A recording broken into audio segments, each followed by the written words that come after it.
Salut à tous! Aujourd'hui, on va parler d'un sujet crucial, la manipulation. On va décortiquer ensemble 5 techniques qu'on subit tous, souvent sans s'en rendre compte, au boulot, en famille ou sur les réseaux. Allez, c'est parti, on plonge dans le cerveau des manipulateurs. Première tactique, la flatterie excessive. C'est une méthode souvent utilisée pour obtenir ce que l'on veut sans paraître trop direct. Le problème, c'est quand les compliments servent juste à obtenir quelque chose. Cela peut sembler manipulateur et peu sincère. Exemple. T'es génial. Au fait, tu peux me prêter 20 balles?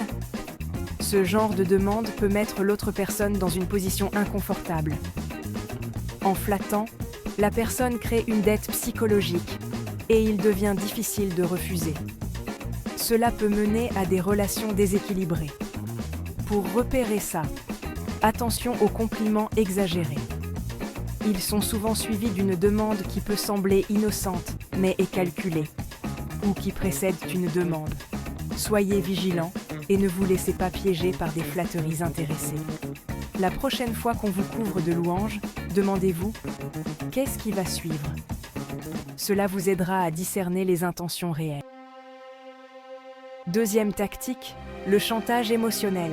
C'est une méthode insidieuse souvent utilisée pour manipuler les émotions des autres. Les phrases type incluent des expressions comme « Si tu m'aimais, tu ferais ça pour moi » ou « Après tout ce que j'ai fait pour toi ». Ces mots sont conçus pour vous faire sentir redevable. Le but est clair, vous faire céder par culpabilité, vous amener à agir contre votre volonté.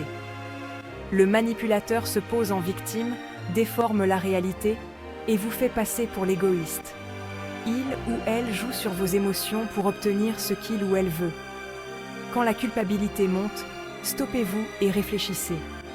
La demande est-elle juste ou vous force-t-on la main? Prenez un moment pour évaluer la situation. Vous avez le droit de dire non, même si ça déplaît. Dire non est un acte de respect envers soi-même. Poser des limites, c'est sain. Cela protège votre bien-être émotionnel et renforce vos relations. Troisième tactique, la désinformation. On vous balance des infos fausses ou sorties de leur contexte pour manipuler votre opinion. Notre cerveau croit plus facilement ce qui confirme nos idées. C'est le biais de confirmation. Les fausses infos qui choquent ou énervent se partagent plus vite. Pour lutter, vérifiez toujours la source, cherchez d'autres avis et demandez-vous à qui profite l'info. Devenir un bon débunker, c'est vital aujourd'hui. Quatrième tactique, l'appel à la peur. Cette méthode est très utilisée, que ce soit dans les médias, la publicité ou même dans la vie quotidienne.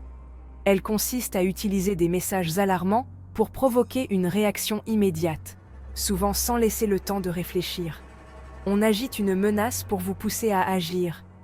Si tu n'achètes pas ça, tu risques gros. Ce genre de discours vise à créer un sentiment d'urgence, à vous faire croire que vous êtes en danger si vous n'obéissez pas tout de suite. La peur bloque la réflexion, on cherche juste à se rassurer. Sous l'effet du stress, notre cerveau a tendance à réagir de façon impulsive, sans prendre le temps d'analyser la situation ou de vérifier les faits. Le manipulateur crée le problème et se présente comme la solution. Il se positionne comme le seul capable de vous sauver, renforçant ainsi sa position de pouvoir sur vous. Pour résister à cette technique, prenez du recul, évaluez la menace de façon rationnelle et cherchez des informations objectives. Parlez-en à des personnes de confiance et confrontez différents points de vue. Ne laissez personne vous manipuler par la peur. Apprenez à reconnaître ces stratégies et à y répondre avec calme et assurance. Votre esprit critique est votre meilleur bouclier. Cultivez-le, et vous serez mieux armé pour faire face à toutes les tentatives de manipulation. Voilà, vous connaissez les 5 tactiques de manipulation. Le but, c'est d'avoir les clés pour des relations plus saines et authentiques. Observez autour de vous, entraînez votre esprit critique. Vous avez le droit de poser des limites et de questionner.